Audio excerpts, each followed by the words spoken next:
Question है, an inductance coil has a reactance of 100 ohm. When an AC signal of frequency 1000 Hz is applied to the coil, the applied voltage leads the current by 45 degree. The self inductance of the coil is.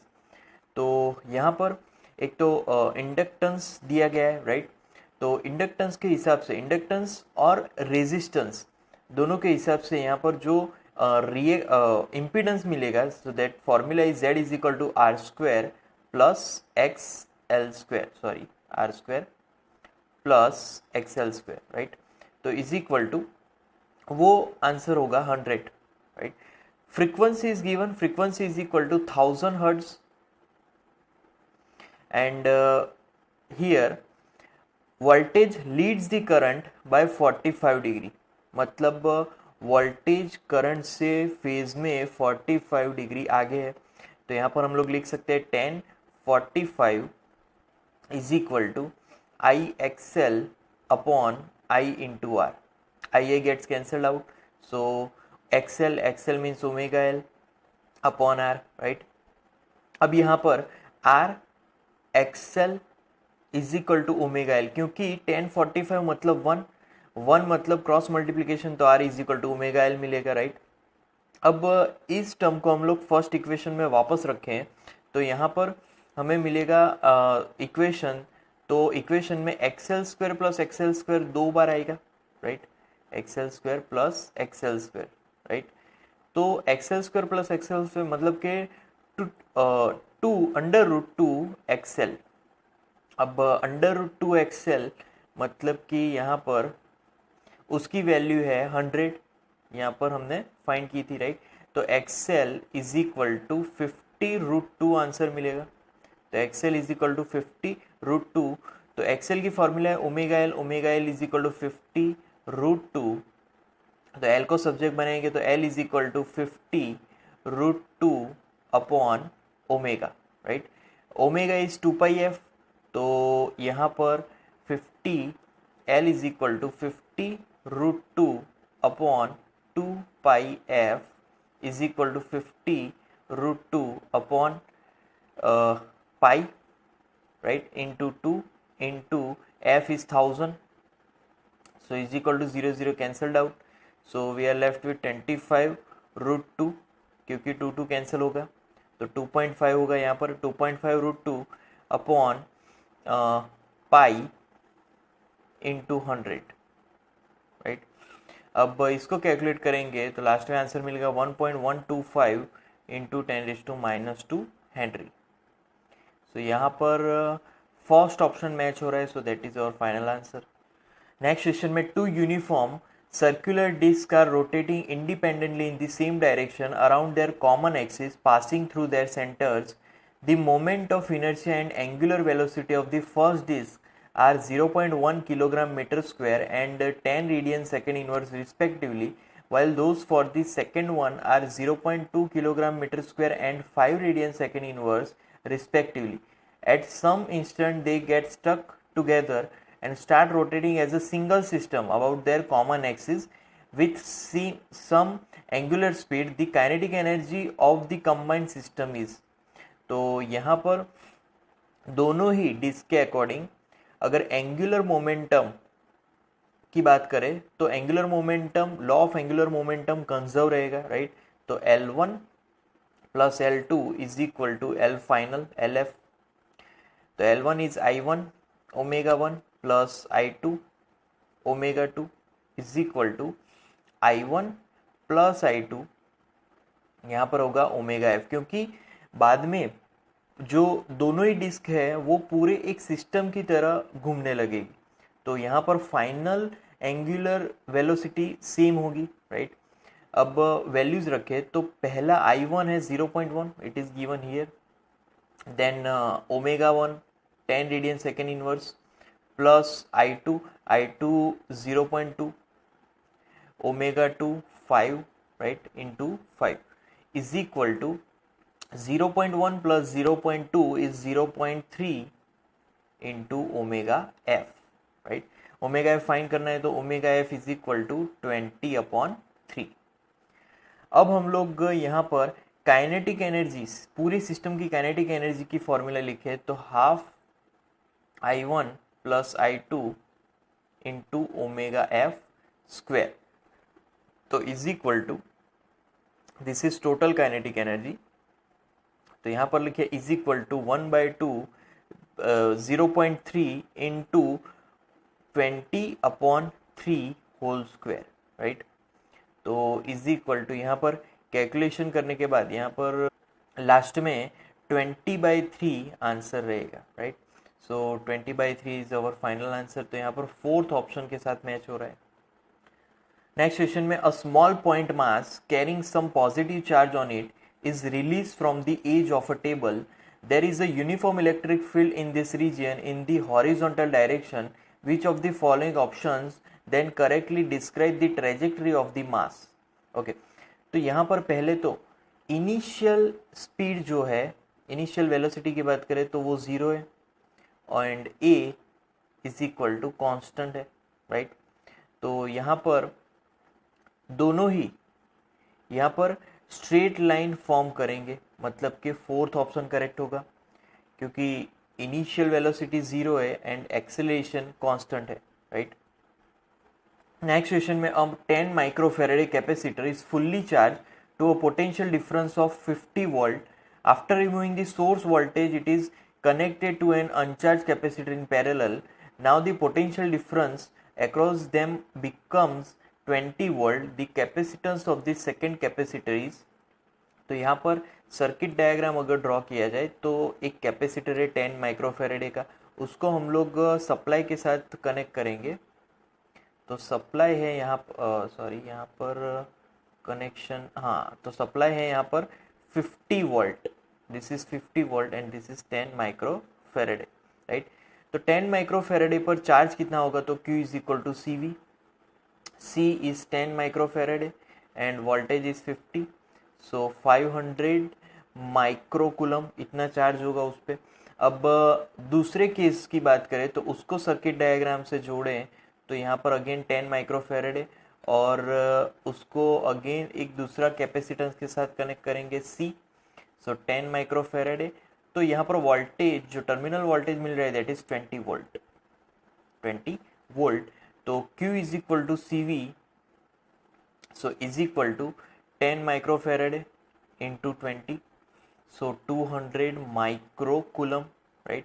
तो अब अगर यहाँ पर charge की बात की जाए, right, तो चार्ज डिफरेंस मिलेगा यहाँ पर 500 माइनस 200, तो यहाँ पर चार्ज डिफरेंस मिलेगा 300 माइक्रोकुलम। तो according to capacitance formula C is equal to Q upon V, तो 300 microcoulomb upon voltage, voltage is 20, so 0 0 cancel, so यहाँ पर मिला 30 अपॉन 2 इज 15 माइक्रोफैराडे, तो 15 microfarad second option, that is our final answer. Next question में, when the temperature of a metal wire is increase from 0 degree Celsius to 10 degree Celsius, its length increases by 0.02%. The percentage change in its mass density will be closest to, तो यहाँ पर पहले तो delta L upon L percentage error में given है, तो into 100 is equal to 0.02%, right.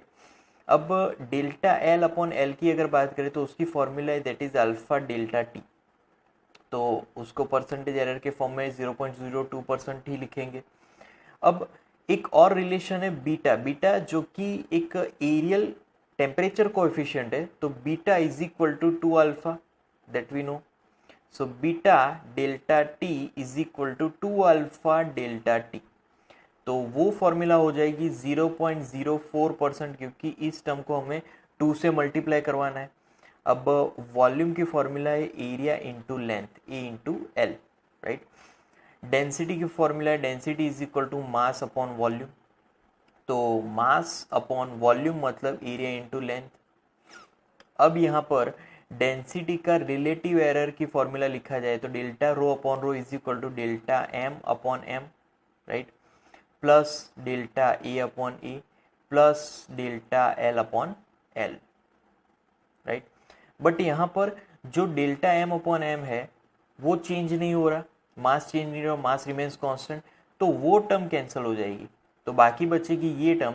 तो उसकी फॉर्मूला अगर लिखी जाए तो एरिया के फॉर्म में beta delta T and delta L upon L, मतलब कि अल्फा डेल्टा टी। तो 0.04 प्लस 0.02 आंसर होगा 0.06%। तो यहाँ पर सेकेंड ऑप्शन मैच हो रहा है आंसर के साथ, that is our answer. Next question में, in a plane electromagnetic wave the direction of electric field and magnetic field are represented by k hat and 2 I hat minus 2 j hat respectively. What is the unit vector along direction of propagation of the wave? तो यहाँ पर E की जो direction है, right, that is k hat and vector B की अगर बात करें मीन्स मैग्नेटिक फील्ड की, तो उसकी डायरेक्शन है 2 I hat minus 2 j hat।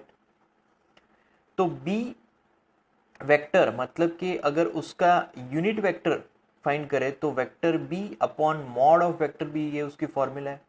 तो 2 आई hat minus 2 j hat upon under root of 2 square plus 2 square 8, so under root 8 is 2 root 2।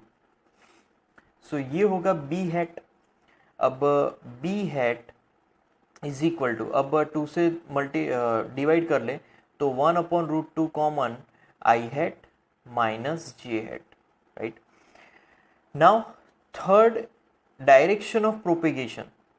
तो डायरेक्शन ऑफ प्रोपेगेशन अगर सी हैट ले तो वो डायरेक्शन होगी E hat cross B hat, क्योंकि direction of propagation वो electric field and magnetic field दोनों की ही परपेंडिकुलर होगी।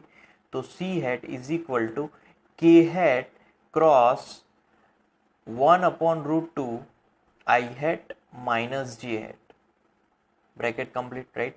तो C hat is equal to 1 upon root 2, now cross multiplication, तो bracket k hat cross i hat minus k hat cross j hat, right. तो is equal to 1 upon root 2 k hat cross i hat, तो यहाँ पर के hat cross i hat आएगा j hat and k hat cross j hat minus i hat आएगा, right. तो final answer अगर लिखा जाए तो 1 अपॉन रूट 2 आई hat plus j hat. So यहाँ पर फर्स्ट ऑप्शन मैच हो रहा है, so that is our final answer. Next question में, a particle is moving 5 times as fast as an electron. The ratio of the de Broglie wavelength of the particle to that of the electron is given. The mass of the particle is close to. तो यहाँ पर मास of particle की अगर बात करें तो mass of particle that is m, right. और speed of electron, तो उसको हम लोग v सिंबल ले लेते हैं। और स्पीड ऑफ पार्टिकल तो वो है 5 times as fast as electron, तो 5v हो जाएगा, राइट। अब de Broglie wavelength lambda D is equal to h upon P momentum, तो h अपॉन यहाँ पर आएगा mv। अब पार्टिकल की बात करें तो lambda D of p is equal to h upon p dash is equal to h upon m, मतलब कि 5mv आएगा क्योंकि 5 इंटू वी है, राइट। तो ये इलेक्ट्रॉन के लिए सिंपल और ये पार्टिकल के लिए। अब क्वेश्चन के अकॉर्डिंग अगर यहाँ पर दोनों का रेशियो अगर फाइंड किया जाए तो यहाँ पर जो मास है, राइट, 5 इंटू एम ही आएगा यहाँ पर, सॉरी यहाँ पर 5 m, बट यहाँ पर m ही आएगा क्योंकि ये इलेक्ट्रॉन के बारे में है, तो m ही इंटू वी। तो दोनों का अगर रेशियो ले तो लास्ट इक्वेशन हमें मिलेगी m ही अपॉन 5m, बाकी सब कुछ कैंसिल हो जाएगा एंड यहाँ पर बचेगा 1.878 इंटू 10⁻⁻⁴, क्योंकि क्वेश्चन में गिवन है कि the ratio of the Broglie wavelength of the particle to that electron is given, right. तो रेशियो हमने लिखा। अब m को सब्जेक्ट बनाएंगे तो m इज इक्वल टू यहाँ पर m ही अपॉन 5 इंटू 1.878 इंटू 10⁻⁴। तो mass of electron is 9.1 into 10⁻31 upon 5 into 1.878 into 10⁻⁴, right. तो calculation, after calculation we will get 9.7 into 10⁻28 kilogram. So that is mass of particle. तो ये मास of particle यहाँ पर fourth option के साथ match कर रहा है, so that is our final answer. Next question में an ideal cell of EMF 10 volt is connected in circuit shown in the figure. Each resistance is 2 ohm. The potential difference in volt across the capacitor when it is fully charged is, तो यहाँ पर सारे जितने भी resistance है उन सारी की वैल्यू 2 है, राइट। तो यहाँ पर 2 लिख लेते हैं सारी जगह पर। अब जो करंट डिस्ट्रीब्यूशन यहाँ पर हो रहा है, वो करंट डिस्ट्रीब्यूशन की बात करें तो यहाँ पर टोटल जो करंट मिलने वाला है वो फाइंड करेंगे। तो पहले हमें इक्विवेलेंट रेजिस्टेंस फाइंड करना पड़ेगा, right. So equivalent resistance R equivalent is equal to, अब इक्विवेलेंट रेजिस्टेंस फाइंड करने से पहले यहाँ पर कौन से रेजिस्टेंस पैरेलल है, कौन से सीरीज में है, राइट। तो पहले तो यहाँ पर सर्किट शॉर्ट हो रही है, तो यहाँ से कोई रेजिस्टेंस मतलब कि कोई करंट फ्लो नहीं होने वाला। तो यहाँ पर ये शॉर्ट होने के बाद ये दोनों रेजिस्टेंस सीरीज में आ जाएंगे। सीरीज कनेक्शन मतलब 2 + 2 4, राइट। और 4 के साथ जो ये वाला रेजिस्टेंस है वो पैरेलल में होगा, तो 4 × 2/4 + 2, और एक ये रेजिस्टेंस बच गया। तो आफ्टर दिस इक्विवेलेंट वो रेजिस्टेंस उसके साथ सीरीज में होगा, तो +2। So R equivalent is equal to यहाँ पर 8/6 + 2, तो इज इक्वल टू 8 + 6/6, तो 14/6 मीन्स यहाँ पर यस यहाँ पर 8 + 12 आएगा, राइट। 8 + 12/6, तो 20/6 मीन्स 10/3, सो 10/3 ओम, राइट। तो आई अगर करंट की बात की जाए तो 10 वोल्ट, V/R के हिसाब से 10/10/3, सो 10 cancel, so 3 ampere, so total current is 3 ampere. अब 3 एम्पियर करंट को यहाँ पर डिस्ट्रीब्यूट करना है, तो 3 एम्पियर करंट को अगर डिस्ट्रीब्यूट करें तो 3 एम्पियर आगे बढ़ेगा, फिर यहाँ से 2 एम्पियर जितना आगे बढ़ेगा, राइट। यहाँ पर 1 एम्पियर मिलेगा, राइट। फिर आगे यहाँ पर नीचे की तरफ 1 एम्पियर, राइट। फिर आगे यहाँ पर वापस से 3 एम्पियर। यहाँ पर तो कोई करंट नहीं है, तो यहाँ पर फाइनल करंट हमें मिलने वाला है 3 एम्पियर, राइट। तो AEB यहाँ पर अगर पहले तो नंबरिंग कर दे तो दिस इज A, फिर B, फिर E, राइट। फिर हाँ यस, तो ABE बन गया, राइट। तो AEB में से जो करंट फ्लो हो रहा है, जो पोटेंशियल डिफरेंस मिलने वाला है AEB में, तो 2 × 1 + 2 × 3 इज इक्वल टू 2 × 1 मीन्स यहाँ पर जो रेजिस्टेंस है into current plus resistance into current, तो ये वाला पॉइंट रेजिस्टेंस इनटू करंट, फिर यहाँ पर प्लस रेजिस्टेंस इनटू करंट, तो 2 × 1 2 + 6, 2 + 6 इज 8, सो 8 वोल्ट। तो हैंस पोटेंशियल डिफरेंस कितना मिलेगा, 8 वोल्ट। तो यहाँ पर आंसर होगा 8 volt. Next question, a light ray enters a solid glass sphere of refractive index mu is equal to √3 at an angle of incidence 60 degree. The ray is both reflected and refracted at the further surface of the sphere. The angle between the reflected and refracted rays at this surface is, तो यहाँ पर एक solid glass sphere है, right. अब एक light enter हो रही है, उसका हॉरिजॉन्टल से जो एंगल बन रहा है दैट इज 60। फिर लाइट आगे बढ़ेगी, राइट। फिर अगेन रिफ्रैक्शन होगा, तो डेविएशन एंगल यहाँ पर अगेन 60 डिग्री मिलेगा, राइट। अब यहाँ से पार्शियली उसका रिफ्रैक्शन भी हो रहा है, तो यहाँ पर 2 एंगल्स में उसका डिवीजन हो जाएगा थीटा थीटा में, दोनों ही सेम होंगे, और ये एंगल 30 डिग्री बनेगा, राइट। तो mu is equal to √3 that we know. अब यहाँ पर स्नेल्स लॉ अप्लाई करेंगे ए पॉइंट पे, और यहाँ पर ये है बी पॉइंट, तो स्नेल्स लॉ अप्लाई करेंगे तो n1 sine theta 1 is equal to n2 sine theta 2। n1 air atmosphere की वजह से n1 is equal to 1, and theta 1, तो यहाँ पर 60 डिग्री है तो sine 60 degree is equal to n2, तो वो हमारा √3 है, वो गिवन है, राइट। तो इनटू साइन थीटा, तो sine 60 means √3/2 is equal to √3 into sine theta. √3 cancelled, तो sine theta is equal to 1/2, तो थीटा इज इक्वल टू मिलेगा 30 डिग्री। अब बी के बारे में बात करें तो बी पे theta plus 60 degree plus alpha is equal to 180, right. तो यहाँ पर थीटा एंगल मिला 30 plus 60 plus alpha is equal to 180, तो alpha is equal to answer मिलेगा 90 डिग्री। तो यहाँ पर हमने एक तो ये theta angle plus 60 plus alpha angle यहाँ पर मिल रहा है, तो टोटल यहाँ पर 180 मिलेगा, तो alpha is equal to 90 degree. So that is our final answer. Next question में, a particle of mass m is moving along the x-axis with initial velocity ui hat.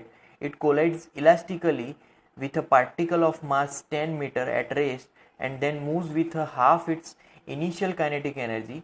If sin theta 1 is equal to root n sin theta 2, then value of n is, तो यहाँ पर m1 is equal to m and m2 is equal to 10m, right. तो according to law of momentum m1 u1, अब यहाँ पर angle बन रहा है तो साइन थीटा 1 ऊपर की तरफ साइन थीटा 2, राइट। तो m1 u1 sine theta 1 is equal to m2 u2 sine theta 2, right. तो वैल्यूज अगर रखें तो m u1 sine theta 1 is equal to 10 m u2 sine theta 2, right. तो mm कैंसल्ड, तो मिलेगा u1 sine theta 1 is equal to 10 u2 sine theta 2, right. तो this is law of conservation of momentum. अब kinetic energy की बात करें तो kinetic energy यहाँ पर km1 is equal to half into KI m1, right. तो जो फाइनल काइनेटिक एनर्जी है वो इनिशियल काइनेटिक एनर्जी के हाफ हो जाएगी, राइट। तो इसीलिए half m u1 square is equal to 1/2 into 1/2 m u square, right. तो u1 is equal to u upon √2। तो कॉलिजन इलास्टिक है, इसीलिए initial kinetic energy is equal to final kinetic energy, तो दोनों ही सेम होंगी। तो half m u square is equal to half m u1 square, right, plus half 10 m u2 square मिलेगा, right. अब इसको फिर से लिखें तो half m u square is equal to half m u1 square plus half into 10 m u2 square, right. अब half m u square is equal to half into half m u square, क्योंकि u1 की formula u upon √2, तो square है यहाँ पर, तो plus 1/2 into 10 m u2 square, right. तो 1/4 m u square is equal to 1/2 into 10 into m u2 square. तो after calculation you will get u2 is equal to u upon √20, right. अब ये जो u1 और u2 है दोनों ही first equation में रखेंगे, जो कि हमारा law of conservation of momentum था, तो वहाँ पर रखेंगे तो आंसर मिलेगा u upon √2 sine theta 1 is equal to 10 u upon √20 sine theta 2, right. तो sine theta 1 is equal to √10 sine theta 2 मिलेगा, क्योंकि यहाँ पर u कैंसिल हो जाएगा। तो n इज इक्वल टू 10 मिला, क्योंकि जब आप इस इक्वेशन के साथ कंपेयर करोगे तो n is equal to 10। Next question में, square shape hole of side L is equal to a by 2 is curved out at a distance d is equal to a by 2 from the center O. of uniform circular disk of radius a if the distance of the center of mass of the remaining portion from O is minus 9 by x, value of x to the nearest integer is. Okay तो पहले तो centre of mass की अगर formula लिखे तो m1 x1 minus m2 x2, क्योंकि यहाँ पर चेंज होगा जो पोजीशन है वो, तो m1 माइनस m2, राइट. अब according to with respect to O point x की फॉर्मूला लिखे तो सिग्मा पाई ए स्क्वायर, ये मास की फॉर्मूला है, sigma pi into A square into O minus sigma A square by 4 into D, right, upon sigma pi A square minus sigma A square upon 4, right. अब इसका simplification करें तो minus A square by 4 into D upon pi A square minus A square by 4, right. तो और simplify करें तो minus D upon 4 pi minus 1 मिलेगा, is equal to minus A upon 2 into 4 pi minus 1, right. तो x is equal to 2 into 4 pi minus 1, so is equal to 8 pi minus 2, 8 pi minus 2 is equal to 23.12, right. तो x की जो nearest integer value हुई वो है 23, so that is our final answer. Okay, next question में a wire of density is given, stretch between two clamps 1 metre apart, the resulting strain in the wire is given, the lowest frequency of the transverse vibrations in the wire is, तो उसका wire उसका young modulus हमें given है, right. तो lowest frequency find करनी है, तो lowest frequency find करने से पहले डेंसिटी गिवन है, तो लेंथ की अगर बात करें, length is equal to 1 metre, right. तो 1 metre is equal to lambda by 2, तो यहाँ पर जो लेमड़ा हमें मिलने वाला है दैट इज 2 मीटर. अब according to formula, speed of light is equal to frequency into wavelength, और वेलोसिटी की दूसरी एक formula under root tension upon mass पर unit length, so that is equal to F lambda also, right. दोनों ही same होंगे. तो young modulus की फॉर्मूला लिखे तो tension upon area upon strain, stress upon strain के हिसाब से, राइट. तो T is equal to Y into A into strain लिखा जाएगा, दैट इज टेंशन, राइट. तो यहाँ पर under root of Y A strain upon, क्योंकि ये टी है तो उसको हमने इस फॉर्मूला में रखा, और ये म्यू है मतलब कि मास अपॉन लेंथ, राइट. तो यहाँ पर फ्रीक्वेंसी की फॉर्मूला के हिसाब से वो हो जाएगा एफ इंटू 2, क्योंकि लेमड़ा जो है हमारा 2 मीटर है, तो F into lambda that is 2, right. तो under root of Y into strain upon rho, right, that is equal to F into 2. अब एफ को अगर सब्जेक्ट बनाए तो F is equal to 1 upon 2 under root of Y into strain upon rho. तो ये हो जाएगी फ्रीक्वेंसी की फॉर्मूला. अब यहाँ पर सारी वैल्यूज रखनी है, तो f is equal to 1 upon 2 under root Y, Y is Young modulus 9 into 10⁻10, फिर आता है स्ट्रेन, स्ट्रेन मतलब 4.9 इंटू 10⁻⁻4, राइट, अपॉन 9000 मतलब कि density, right, is equal to, अब यहाँ पर calculation, after calculation we will get 1/2 under root of 4900, तो is equal to 1 upon 2 into 70, right. 70 का हाफ होगा 35, so 35 hertz is the lowest frequency of the transverse vibrations of this wire.